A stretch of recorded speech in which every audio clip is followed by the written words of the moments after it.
This is the current federal tax developments for the week of May the 16th, 2022. Current federal tax developments are brought to you by Kaplan Financial Education and by your state Society of CPAs. I'm Ed Zollers, and we're going to talk today about some of the things that have been happening over the past week in the area of federal taxes. And this week we'll take a look at a few developments. First, we'll look at this issue, a court decision where a taxpayer ended up discovering that merely forming a new corporation that took a part of the operations of a prior one, apparently reorganizing the structure into multiple corporations, did not allow him to claim that the activity in one of those new corporations qualified as a passive activity, allowing him to take passive losses against the same item. We'll also talk about a Ninth Circuit Court of Appeals case that's interesting in a couple of ways, including one argument that apparently was never made by the taxpayer. We'll talk about why this then became a much more complicated case. And also the tension between the majority panel, two of the three judges on the panel, and a long dissent where the dissent essentially accused the majority panel of coming up with a result that they thought was, just this is the result we want because it appears unfair if we don't get there. And then stretching things quite a bit to get there is the accusation that's made. And so we'll talk about what's there. We'll talk about also why this becomes important, because the issue involves a case where the IRS contacts a taxpayer indicating a return has never been filed. The taxpayer provides a copy of the return to the IRS employee that contacted them. And then the IRS, more than 3 years after that date, goes ahead and completes their exam, issues their, in this case, was a partnership FPAA under TEFRA, but says, well, no, we're not outside statute because they never filed a return. So we'll talk about that issue, which, by the way, the tax court agreed that they had never filed a return. The Ninth Circuit panel says, no, there's a filing there. And that's where we get into this weird area of, the nature of, does the law require them to say there's no filing? And did the panel stretch things, or is the panel's analysis actually supportable? And we'll take a look kind of how this works. What became one of the biggest stories of the week, and it keeps giving, because this weekend we even had tax notes for publishing for Monday's option that will come out on the 16th, essentially continued on with this story, now having the chair and ranking member of the House Ways and Means Committee getting interested in it. But all came from a TIGTA report that in passing told us they had started doing this work and, investigating the area and giving a report on was essentially the IRS's electronic filing issues after it was discovered the IRS had destroyed 30 million information returns. So we'll talk about that, the reaction to it, and where we stand currently. We're also going to discover a taxpayer who actually ends up losing his refund because he filed his return too early. Now, this has more to do with the idea of how laws work, and again, probably another unfair result, but in this case, almost certainly I don't see a court reversing in this position. I think we're going to be stuck with this unfair result, and it goes back to some issues involving seizing refunds to pay for defaulted student loans, and the fact that the CARES Act essentially called off the feds from doing that for a period of time. And unfortunately, the taxpayer filed just before the CARES Act came in and could have waited and filed his return for 2019 after the CARES Act. Had he had the crystal ball knowing what was going to be in there, he would have kept his refund, but he lost it.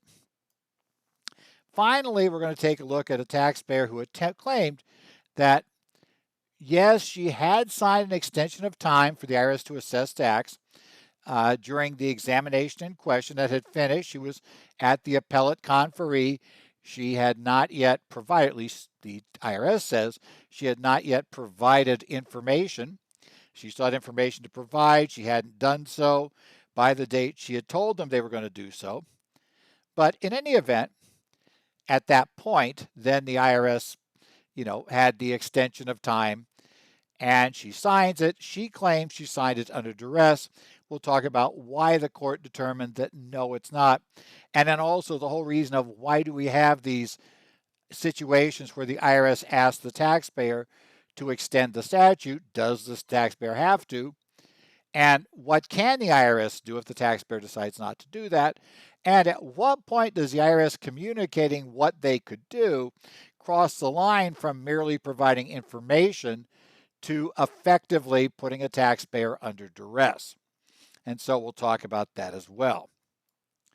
So let's start out with our first case, the case of Rogerson versus Commissioner. This is Tax Court Memorandum Decision 2022-49. It was issued on May the 12th, 2022. And it's an interesting case because we're going to look at something in the passive activity rules. Now, for those who are not aware, the passive activity rules, we have regulations at 1.469-5T. And at A there, that's where we define what represents material participation. And at 5A, one of those tests is the 5 of 10 prior years test. Now, these 7 ways of showing material participation. Quick review of the passive loss rules. If you have a business activity, we must determine if you're an individual or certain closely held corporations. If the activity qualifies as one in which the taxpayer materially participates, or if it is an activity in which there is no material participation and which is therefore classified as passive. Now, passive activities are a special category. To the extent passive activities have losses, those losses can only be deducted to the extent of passive activity income. Or when we get to the final year, when we have had a taxable disposition of the activity, then we have a special rule that can treat it as non-passive. But in general, if we're going to take this loss, that's a passive loss, then we're going to have some non-passive income. Now, the IRS gives 7, and it's under this temporary reg, it was an exclusive 7 ways to materially participate.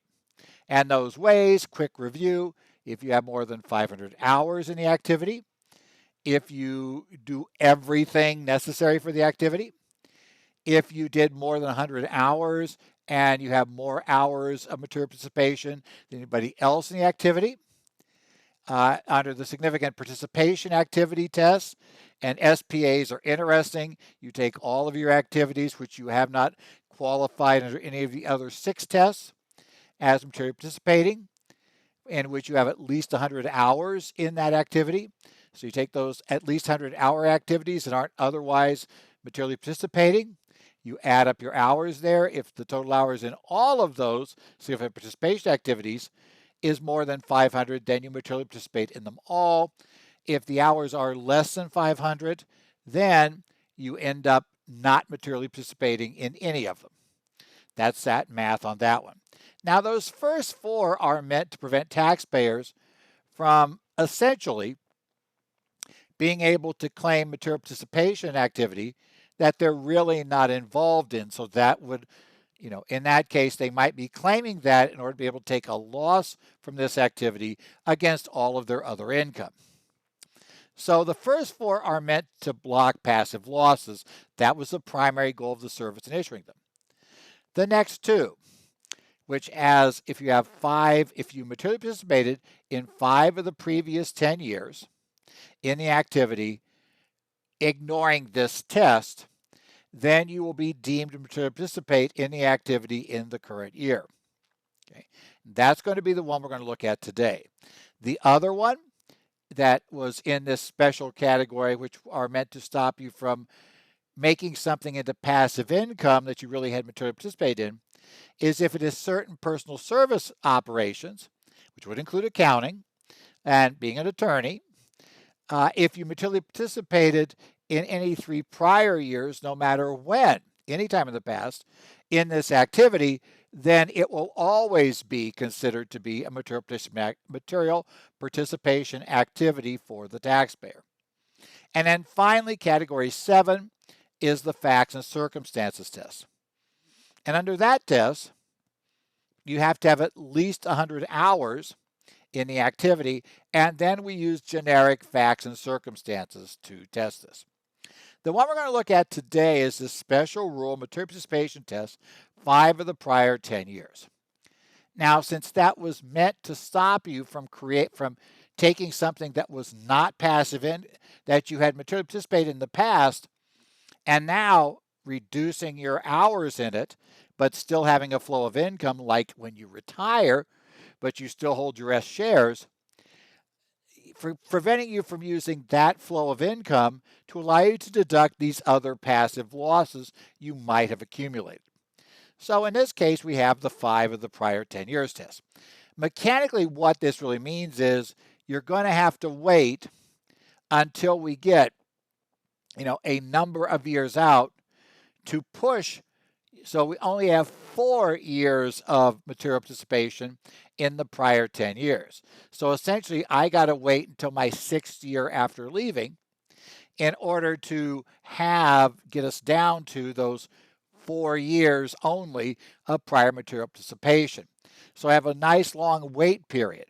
Now remember, if it's a personal service, this isn't going to work because then the 3-year rule is going to kill me. But that was the point here. So that's kind of what we're looking here. We're also going to look a little bit at the activity grouping rules for a pass-through entity. Those will become important here too. That is, how do we identify an activity and what are the grouping rules for a pass-through entity?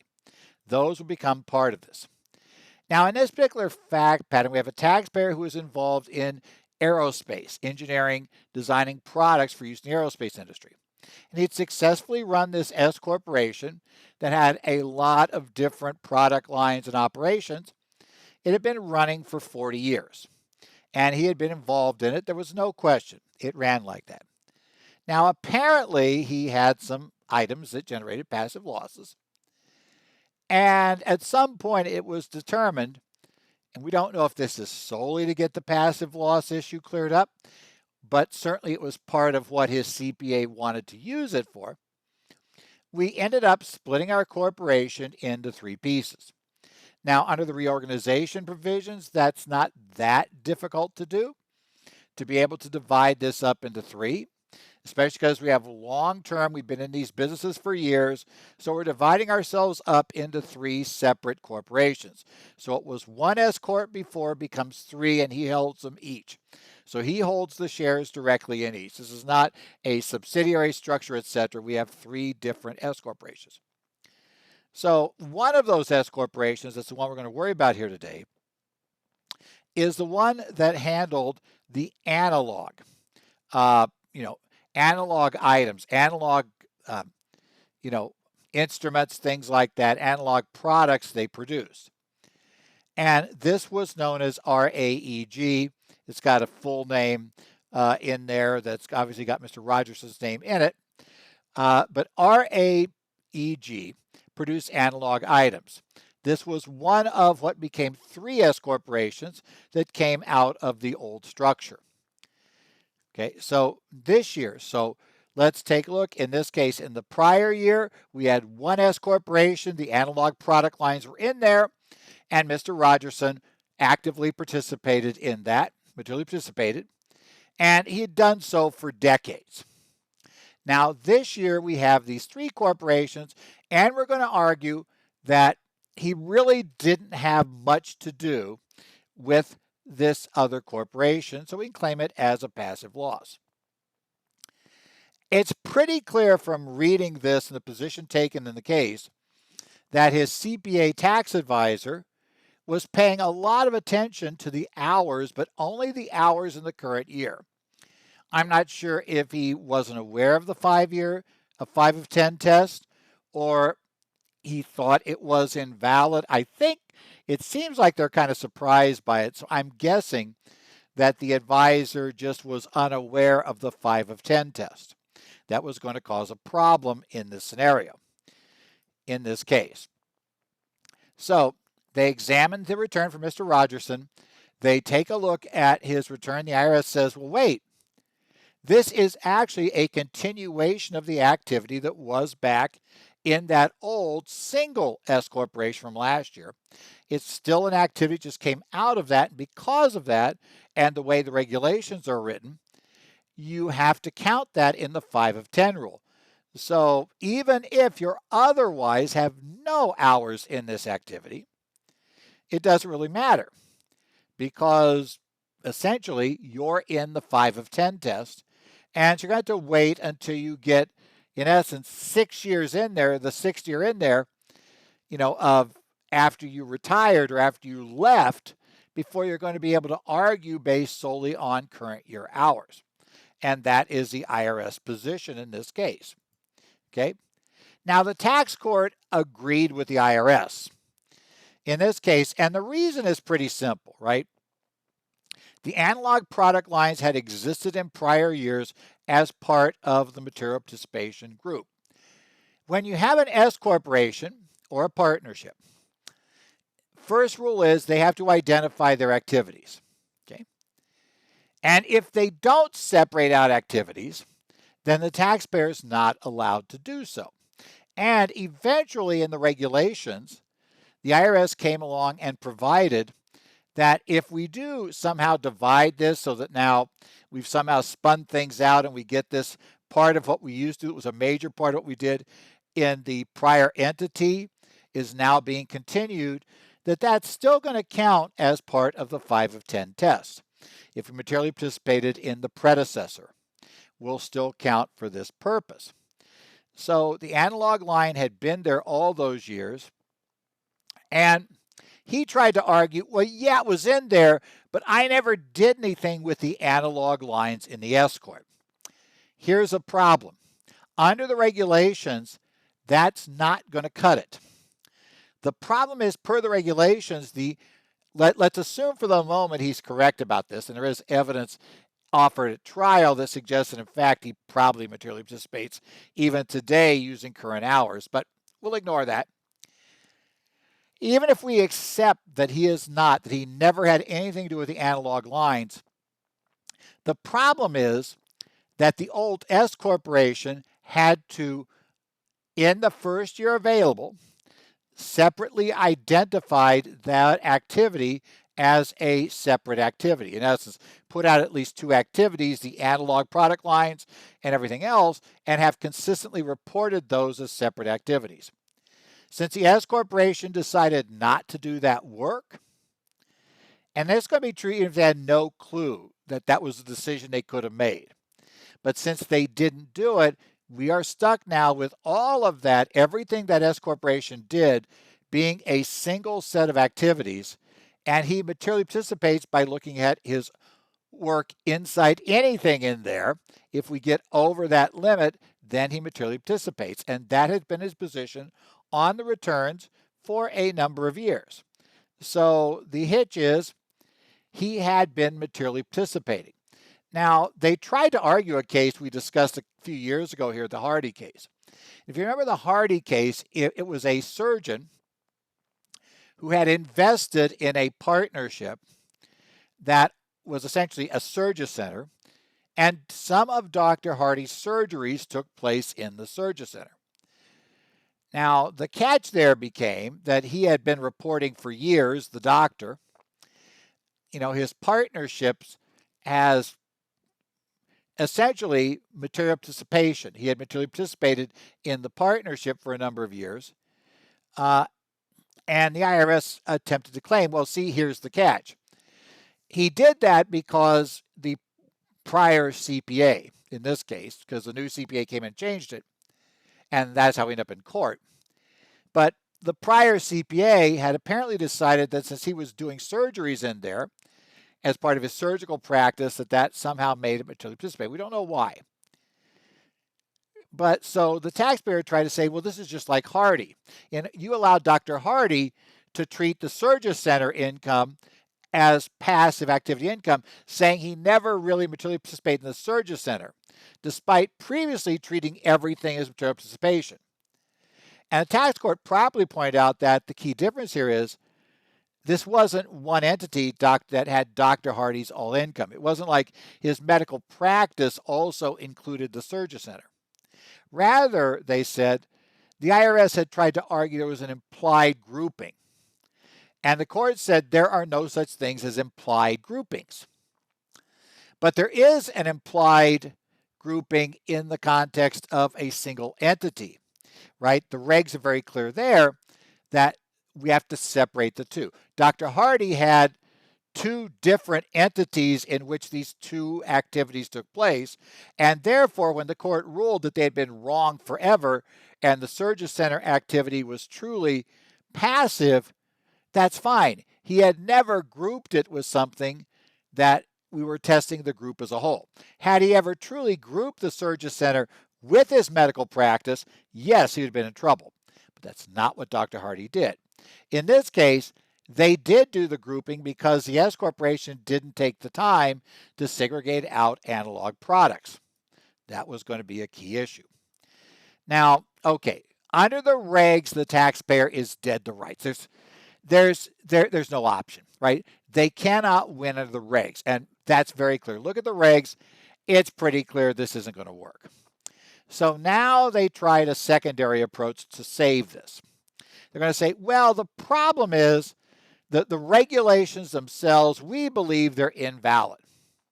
And they attacked it on 2 points. One, that they were simply improper. They were simply an improper interpretation of the law. And then number two, they tried to attack it due to saying that, well, they hadn't gone through the right process in adopting these temporary regs. So let's talk about the first one to start. They said that, look, these regulations for passive activity under 469 provided for your participation. Right? We're going to test you to see if you materially participate. And clearly this is an annual issue you look at. So they argued it was inappropriate for the IRS to consider anything except hours in the current year for purposes of determining if you materially participate. Now the court found no. The first thing is 469 gives the IRS very, very broad powers to write regulations to determine what represents participation and what doesn't.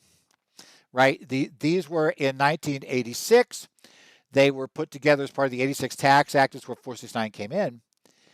And the point of this was try to shut down what had been it had gone wild by that point. I was in practice at the time, which dates me, but it was a wild situation of establishing all of these partnership flow-throughs, etc.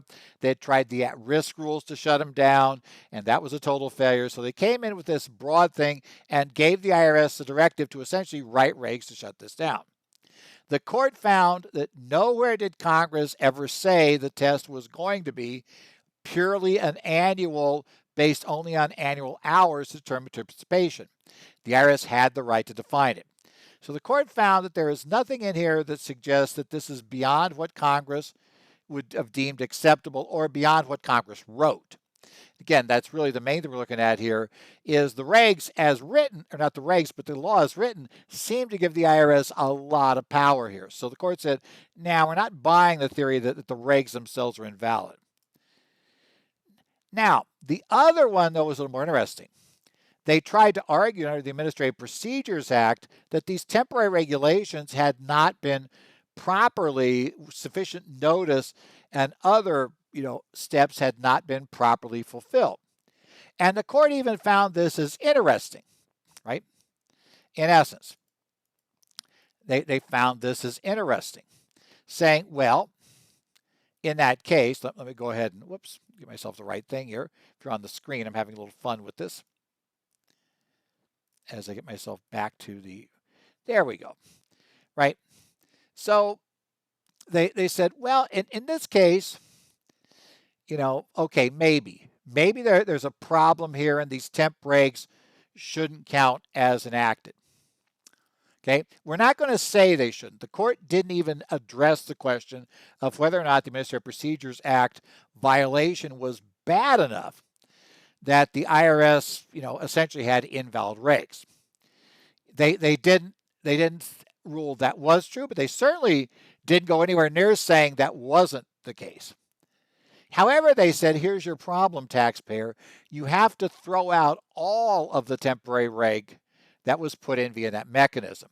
You can't just go in, with razor sharp and just remove the one thing you don't like and take that out. Rather, we have to take out all of it. Now, we're not told why the court made that point, but I suspect I know why.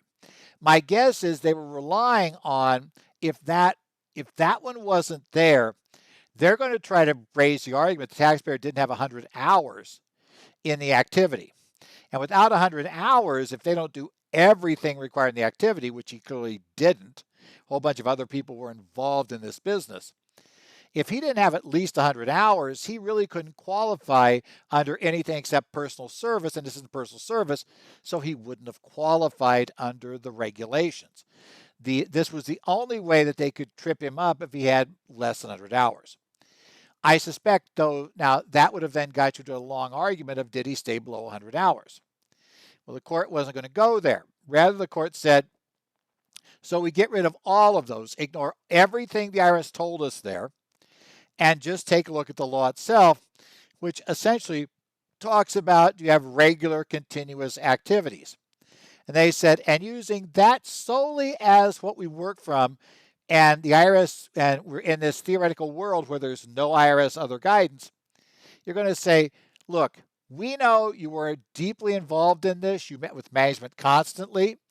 You knew every employee. You had to approve a whole bunch of things. This guy is a real detail guy, and there were lots of things he had to improve. He dealt with customers. He, would deal with. He had all of these activities in the analog area that could be documented. And so the court said, well, even if we ignore this reg entirely and go back to just the law without the IRS guidance, we're saying you materially participated. That's the way this would work.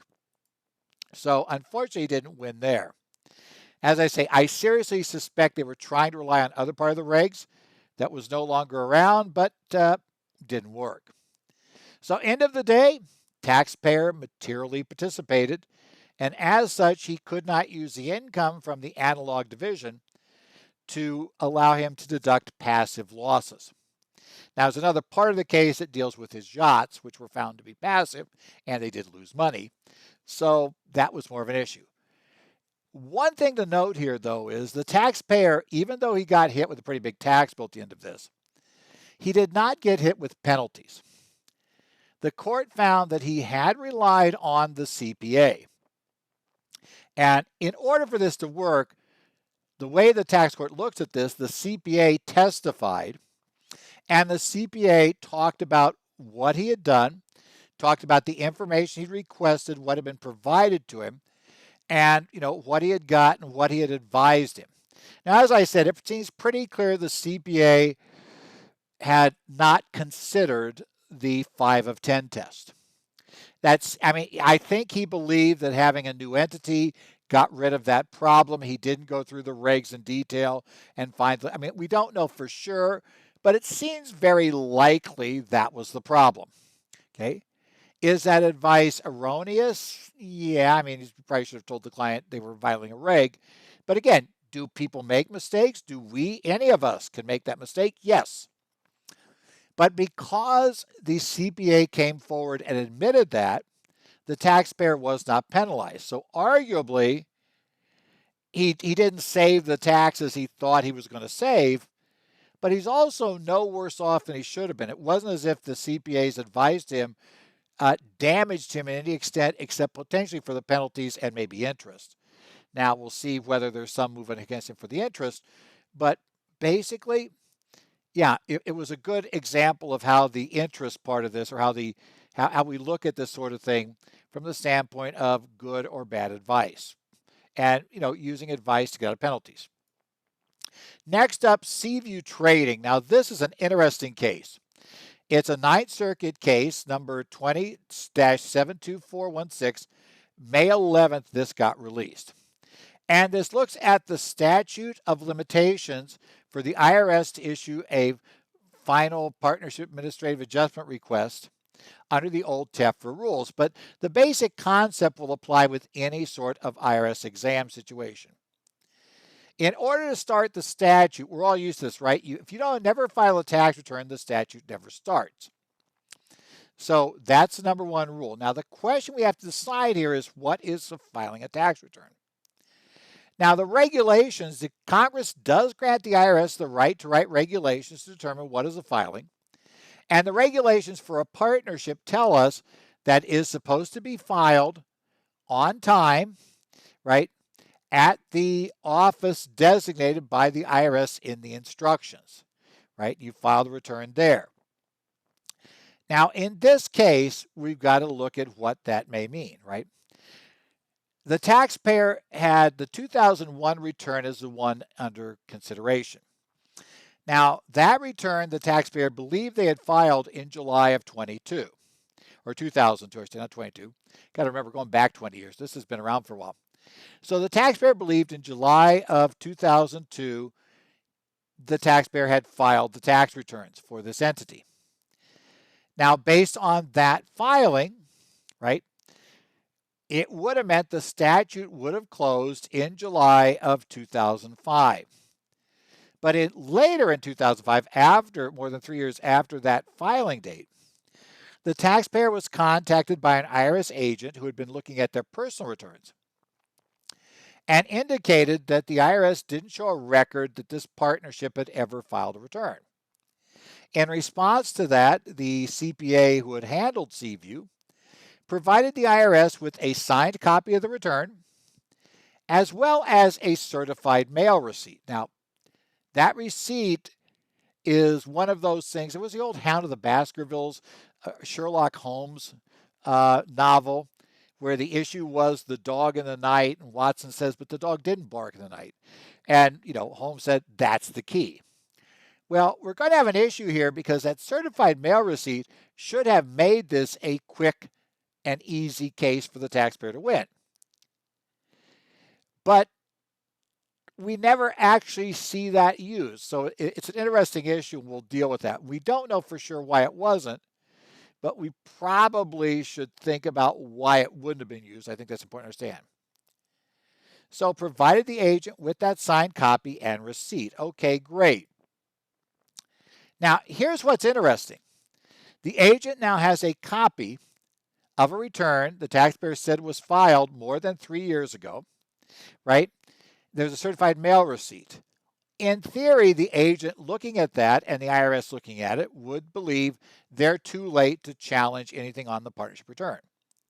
But that's not what the IRS did. And as I said, this is what gets really interesting. We have a return that apparently we've used prima facie evidence of delivery to the Ogden Service Center, which was what was required, or at least prima facie delivery of the return. Maybe not Ogden Service Center. That's where it could get interesting. But the IRS now goes forward with a full-blown exam of the partnership. And this isn't some small little tiny partnership, with two guys who are struggling. We're talking about a billionaire and his dad are the partners. So this is not somebody you're going to take on and assume that they won't notice things, right? They're not going to put up a fight. But there's enough the service actually goes through this exam, right? Now, in 2007, at some point, when the case was into the chief counsel's office, the chief counsel apparently also couldn't find the return. And so counsel for the taxpayer, again, got another copy of the return, signed copy of the return in 2007, and provided that to the counsel's office, right, as they were looking at this issue. So an IRS attorney. Okay, all well and good, right? This exam continues on. More than 3 years after the second copy, in 3 years after the partnership's counsel sent a copy of the return, which remember is the second one we provided, and the IRS agrees they got both of these. They agree they have both of these in play. That's in the record. They had conceded that, essentially, because when they had questioned the CPA or the accountant that had prepared the tax return, or initially was the one that sent this in, they had, one of the exhibits when they were asking the question was that return and they admitted it had been provided. So we know they have these, right? These returns, they've already conceded they have them. More than 3 years after the second one, they issue this notice. So now it's even better. We're not just 3 years past the date that they got the return back in 2002. At least the taxpayer says they mailed it in and they have a certified mail receipt. But we're more than 3 years past the date that they got a copy when they first asked for it. We're well past 3 years past that date, and even 3 years past the second time they asked for that. So one of the things that's interesting here is, why is the IRS so confident they're not outside statute? I mean, you'd think they're wildly outside statute. They're so far outside statute, and why'd they ever let it get here? Well, the IRS says they're not outside statute because the return was never properly filed. And the tax court agreed. And this is not, as weird as it is, it's not totally inconsistent. And we've seen some of this used by even courts of appeal to hold CPAs, to look at this when the client tried to electronically file a return and, the CPA somehow fouls up, doesn't get it transmitted. They always say you must strictly follow all of the requirements provided under the law and regulations in order to benefit from, in this case, starting the statute. So very strict rules there, and tax court was a copy of this return never went to Ogden per the regulations, and until it goes to Ogden, the return is not filed. That's the way they were looking at it. And again, even though an IRS employee had requested it, it has to go the proper place. You can't just hand the return to any IRS employee. You're going to have to, you can't find a janitor cleaning the IRS offices one day. You came by after they closed, and you can't hand that person a return and treat it as filed. Not going to work. Okay. Now, here's where it gets interesting. The taxpayer, when they get to the Court of Appeals, has conceded they cannot show the return was delivered to Ogden. At the tax court, when they moved for summary judgment on the issue that the IRS was outside statute, they didn't argue the certified mail issue, but reserved the right to argue it later. When they lost this issue at tax court, they didn't argue certified at all at tax court. They rather completed the entire rest of the exam with everybody stipulating this issue, was the IRS outside statute or not, was going to determine the ultimate result. Because if they were inside their statute, then they'll go ahead with what they had taken care of everything else. And if they were outside statute, then the taxpayer would not have to pay more tax. So that was how it goes, right? So as we said, the regulation required the return to be sent to the designated service center and to be sent before the date it is required to be filed. Okay. Now, based on that, since the copy never went to Ogden, and everybody agrees, we have no evidence in this case that a copy of this return ever made it to the Ogden Service Center. The statute never started. Since the statute never started, the IRS was not late. The IRS not being late means, hey, taxpayer, you owe us some money. Now, this case, the taxpayer now is though appealing the tax court's ruling on the fact that the return was never filed, right? And they took that up to the Ninth Circuit. Now, this was heard before a panel of 3 judges. That's normally how appellate cases get heard. They do not have the entire Court of Appeals in the Ninth Circuit. You'd never have the entire Court of Appeals because there's way too many judges. In other circuits, sometimes we do have the entire panel. But normally the first, they try to get rid of these with a panel of 3 judges.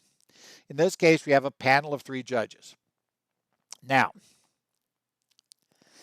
the majority ruled like this. They said, okay, the taxpayer's already conceded they can't show delivery to Ogden.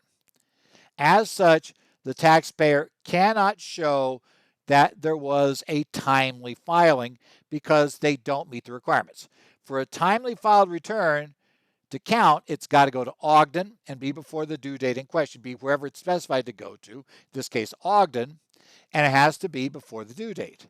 However, since the return was not timely filed now, because we're saying there was no copy that went to Ogden before the due date, now we got a different circumstance, and the regulations do not provide for how we determine filing of a non-timely filed return.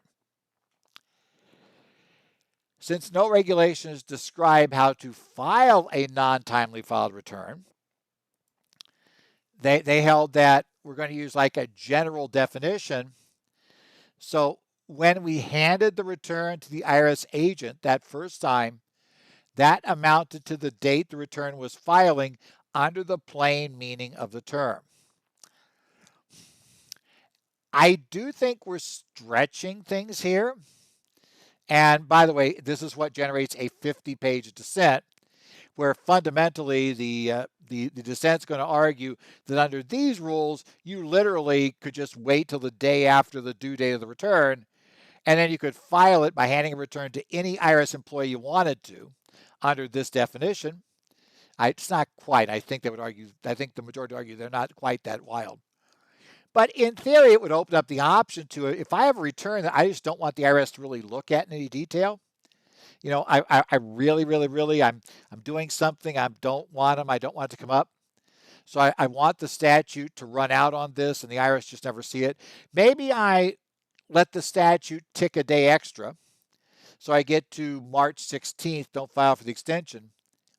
And then I find the worst possible place to give it to an IRS employee, find that janitor, right, who's going in to clean the building, working for the government that night, who works for the Treasury, and I hand it to the janitor.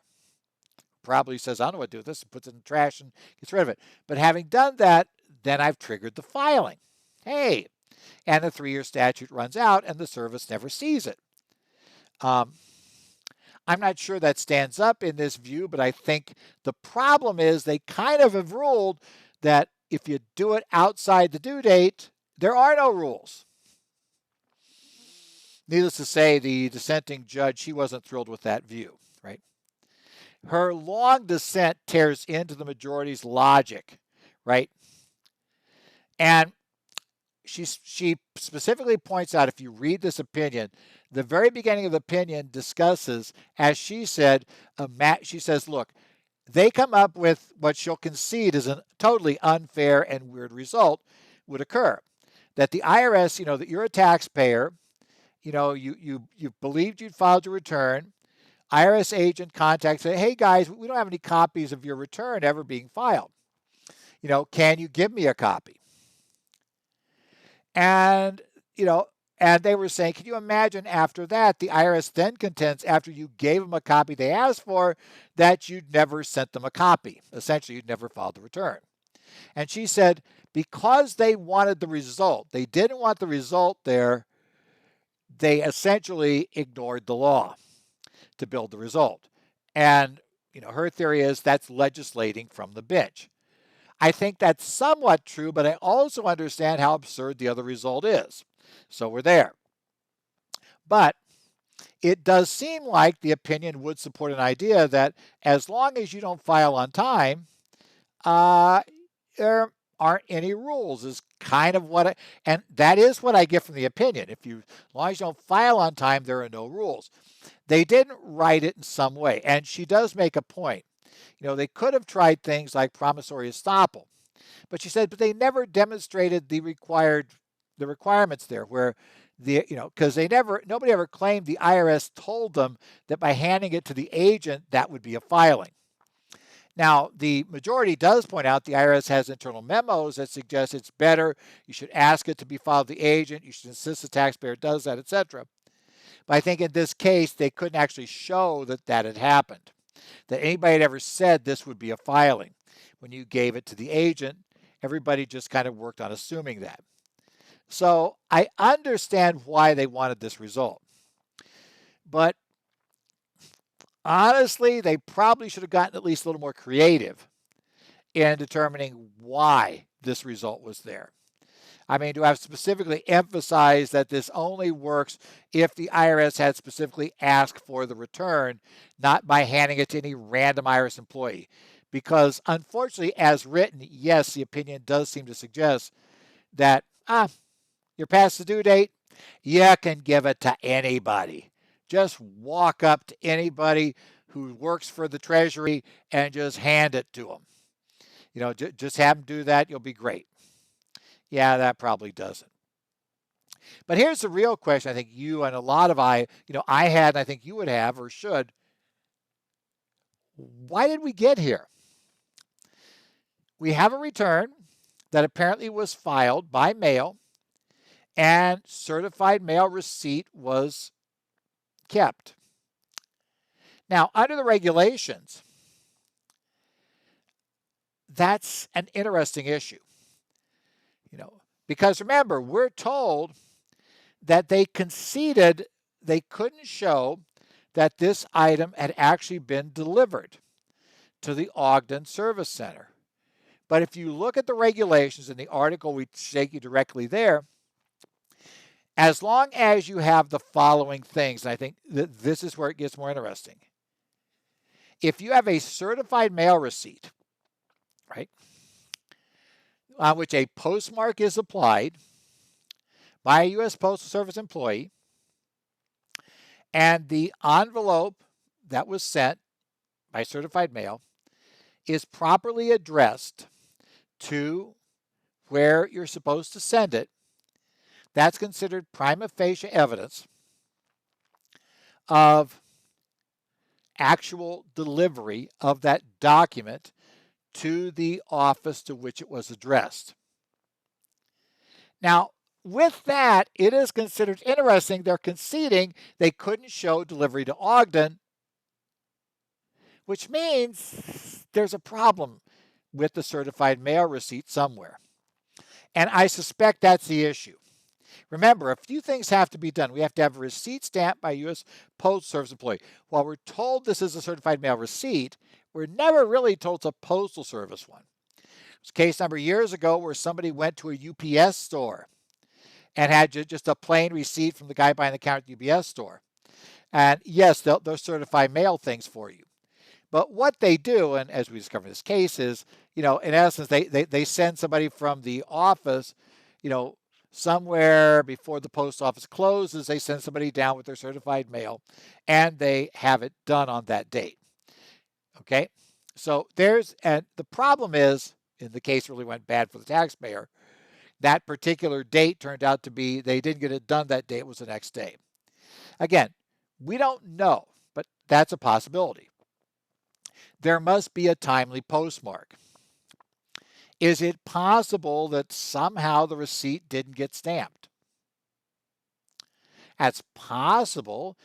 Somebody could have done it, gotten the receipts there, not gotten the date stamp on it. That would have been a problem, potentially. And properly addressed. Now, this is where it gets more interesting. Did the address show up wrong? You do put that address down there where it's going, and that would normally be proof of where it was addressed to, but was that address wrong? Did it have the wrong address on it? Is that one of the problems? But all we know for sure is there is something that is wrong here, right? Something did it. And that's the key. Make sure if you're using certified mail that you tick all the boxes. If you are using a private delivery service, make sure you get all the backup you need for that and you use a proper service. And with electronic filing, make sure you get documentation of the e-postmark date and keep copies of that, right? There are ways you prove filing, and for each one of those, these regs, they're all the same reg. These regs all deal with how to do this. But definitely there was something wrong with it. And what I think is really interesting is because the way the IRS was acting, the IRS was aware, that was there. And here's two issues. Number one, the taxpayer didn't even bother arguing this in front of the tax court. Instead of raising certified mail, and trying to get this to stick, they went through and settled the whole rest of the exam. We could have gotten rid of the exam immediately on this issue. We tried to get rid of it on the issue of that they were outside statute using the copy provided to the guy that first requested it. So why didn't we argue certified mail? We reserved it at the tax court, but we ultimately decided never to argue it, and we even just flat out conceded we couldn't show delivery, which the reg says we can. We conceded that. So something was wrong here. And I think that's made even more obvious. The IRS was very confident in this case that they were inside the statute, which means I had to be very confident that that return in July 2002, that the taxpayer could not show the filing, which means the taxpayer could not use the reg. So there was some obvious flaw. I'm betting, if I had to bet, I would bet that the postmark might not have been on there, or the address might have been wrong. One of those things. There's some obvious flaw on the receipt. I guess it could also be the UPS store issue, but there you would have expected they would have at least tried to go back, although at this point, by the time it came up, maybe it's too late, they would at least try to go back and get that information from the UPS store to see if they have the real receipt. But yeah, that's, I think those are the key problems. There was some obvious flaw, as I could see this, it would seem. I'd love to know what it was, but to me, the IRS was too confident that the taxpayer couldn't prevail on the certified mail issue, and the taxpayer appeared to be just as pessimistic that they couldn't prevail. So everybody seems to be sure it didn't work. That's kind of interesting. Here's what became the biggest story of the week, honestly. The IRS admitted to destroying 30 million paper information returns. Now, actually, this was alluded to back in September of last year, but this one, for whatever reason, took off bigger. And this is actually found in a TIGTA report. A service rights strategy is needed to address challenges limiting growth in business tax return electronic filing. TIGTA report 2022-40-036 issued on May the 4th. In passing in the TIGTA report, it was mentioned that the reason why they're looking at increasing business electronic filing was driven by the fact that the IRS had admitted to them that in March 2021, they had destroyed 30 million paper information returns from 2020, right? The 2019 information returns that hadn't been processed, they destroyed 30 million of them, okay? And this was just admitted. Now, at this point, people get upset. Lots of tax professionals were upset that the people might be penalized in this area because there'll be no evidence the return was ever filed. That some other problems may come with the taxpayers who should have been the recipients of these. Did they destroy things like 1098s? Because it really didn't tell us for sure, aside from 1090 miscellaneous, as an example, the sort of information return they might have destroyed. Could somebody have problems with their mortgage interest rules now? All of those issues, they were very upset. And just the fundamental problem was people had spent hours putting together these 30 million information returns, and essentially all of those hours were now wasted when the service trashed them. Now, the IRS justified trashing these by saying that once they get into a new tax year, they reprogram the computers and they can no longer process prior year information returns. They cannot get into the system. They also said they had thought about just holding the paper copies and not having them in their system, but then they discovered it would be very, very difficult for them to retrieve any of that data. And there was some speculation article that came out on, basically it's going to be in Monday's Tax Notes Today Federal, but that always gets published on Saturday morning, where they speculated that in fact, maybe the problem is there are special rules under the taxpayers' rights now that the IRS has to produce all documents they have. And the thought was that if they had those, they really wouldn't be able to produce them. So they had to destroy them since they couldn't produce them, and otherwise they'd violate that law. Don't know to, but it was all tied up due to the backlog. That's where we got all messed up with this. Tax professionals, as we said, there was quite a furor among tax professionals about the wasted time, potential penalties, etc. The IRS afterward, like the next day, another article in Tax Notes, The IRS issued a statement assuring everyone that there will be no harm to taxpayers, no penalties, no other issues. In essence, they just had no way to deal with them. They would never be in the system. They had no way to get them in the system, so they've just trashed them out. That was the most rational thing to do. Okay, well, again, not sure I like that too much. And it also then came out then on the next day, now this will be Monday's Tax Notes Today Federal, that the ranking Republican member and the chair of House Ways and Means, so Representatives Neal, the chair, and Brady, the ranking Republican, have essentially told the service that they need some briefings. And, Representative Neal suggested that probably the IRS should brief both of their staffs, save time, make it work, on this and why they're assuring that there's no chance of penalties. Let's confirm that. What exactly you're doing and explain the situation to understand what it is. So we may still see more of this. Keep that in mind. Next up, this is Cito versus United States, Court of Federal Claims case. This is a taxpayer and an outstanding student loan, right? And by the way, this is docket number 1:21-CV 01497. This came out on May the 5th of 2022. So the taxpayer had outstanding student loans. He was told by the Education Department that we're going to tell Treasury about these. It's going to put your refunds at risk. In spite of that, he went out and bought this solar energy property after being told that would qualify for the significant refundable tax credit. Or I guess tax credit, I should say.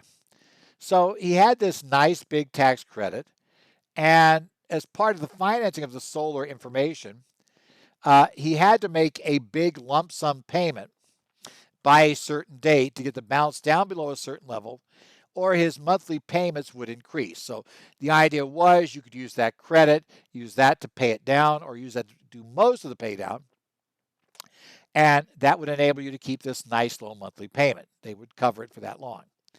Well, of course, what happened was, in the interim was, he files this return in January of 2020. It's his 2019 return, filed it in January. Remember, pre-COVID, remember that? The days before. There was some time before COVID in 2020. You have to remember that. And the Treasury actually got his return processed, and his refund was approved in February, but then offset and sent to the Education Department. He was told about that. This all occurred in February.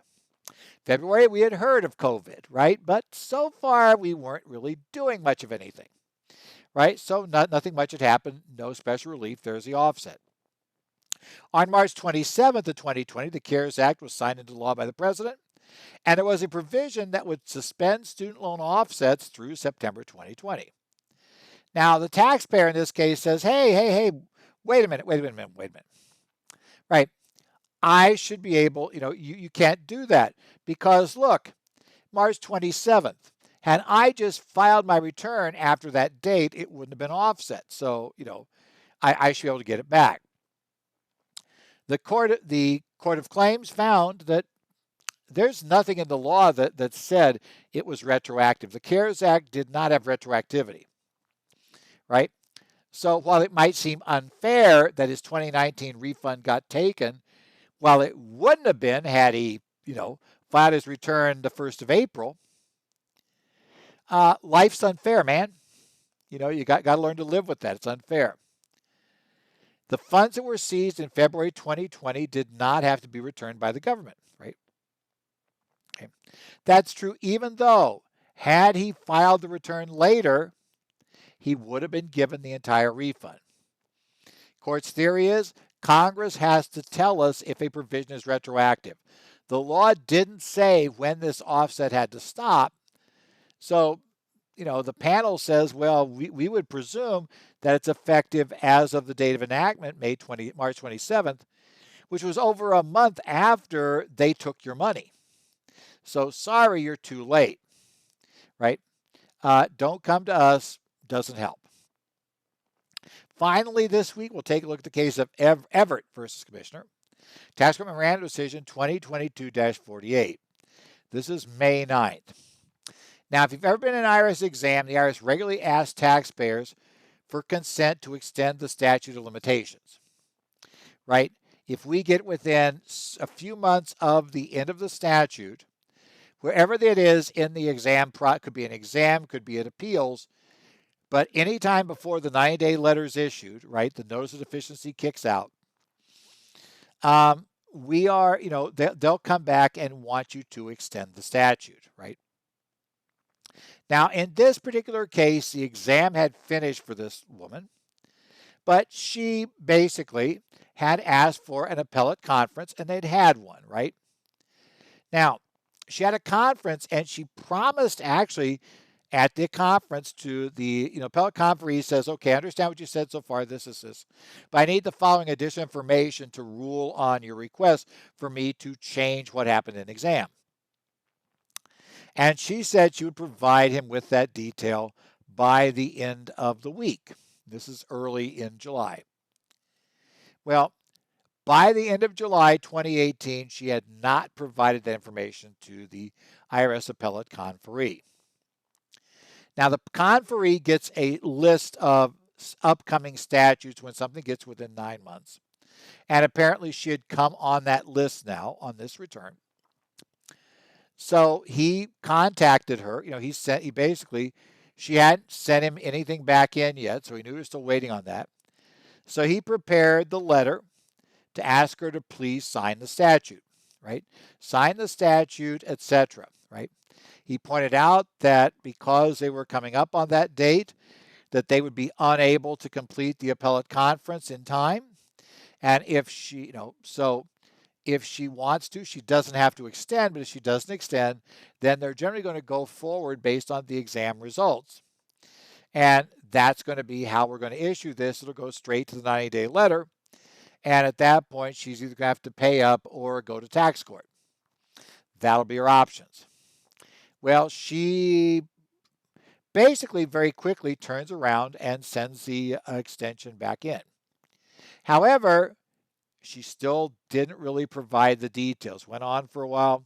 Eventually, the appellate conferee just closes out the appellate conference and just, everything goes forward just as it would have at the exam.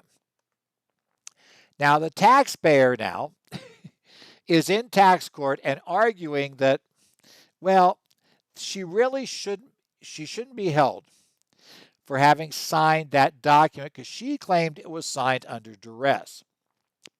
Now, she claimed the agent called her before sending the letter and told her what would happen if she didn't sign the documents.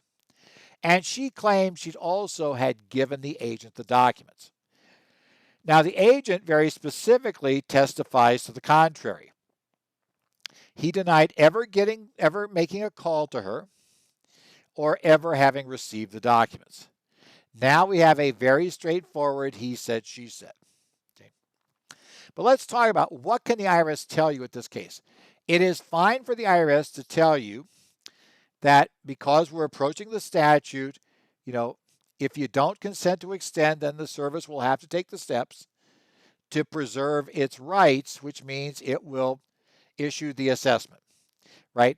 If you want us to continue, going down this path in appeals, then yes, you're going to have to issue and sign for the consent. That's acceptable, right? Now, and you might say, well, wait, you're threatening me. No, the courts have ruled that that's not a threat. That's just telling you something that is obviously true. There's nothing wrong with the service going ahead and taking those actions, right? That's fine. That is, in essence, you are allowed to inform them that those are the steps you would take because they're the obvious ones. Now, what you can't do, which they talked about another case when we looked at this series because they reviewed prior case law, and, if the IRS in another case had told the taxpayer that essentially we were going to put these massive penalties on you unless you agreed to extend the statute. In essence, threatening them and stating that you do this or else we're going to do these nasty penalties that we hadn't really mentioned before. They say that gets coercive. That's coercive. That's a problem. But merely telling them that you're going to go ahead and just go with the agent's notice, that's not. But now the question becomes, we have this, and the court ruled that what was in the letter was not coercive. But now we have, but she says, no, he called me and he threatened me. With this, he gave threats that would have been, under the law, coercive.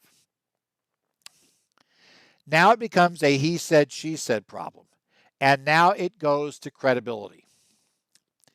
Okay, the agent was found to be very credible. The good news for the agent, and this is, by the way, good news for you in practice, he had everything documented. He'd issued notices. His paper trail was immaculate. He was not claiming he did anything that wasn't documented. On her side, we had problems. This one, I think, was the crucial one. She couldn't even vaguely recall when the call was made. And obviously, because the letter went out relatively early in August, there's only like 1 month period during which the call could have been made. But she never could give the date. And that becomes important because that would be something you could prove with the records from the phone company, right? In essence, those records of calls would be available. Was there a call made to her from the IRS during that time period? Did it come from the appellate conferee's office? In essence, because if she could have shown that he made a call to her that he flat out denied ever making, his credibility would have been shot. Similarly, it doesn't appear she ever gave copies to the court or provided the court with copies of the document that she claimed she gave to the agent, right? Again, that's a little tougher because it's really just coming from her as opposed to third party. The phone call had been better. But the problem was when the agent flat out denied both of the things she said. If the agent's lying, you now have him in the perfect position to blow his credibility, right? His credibility will be gone if either of those could be shown.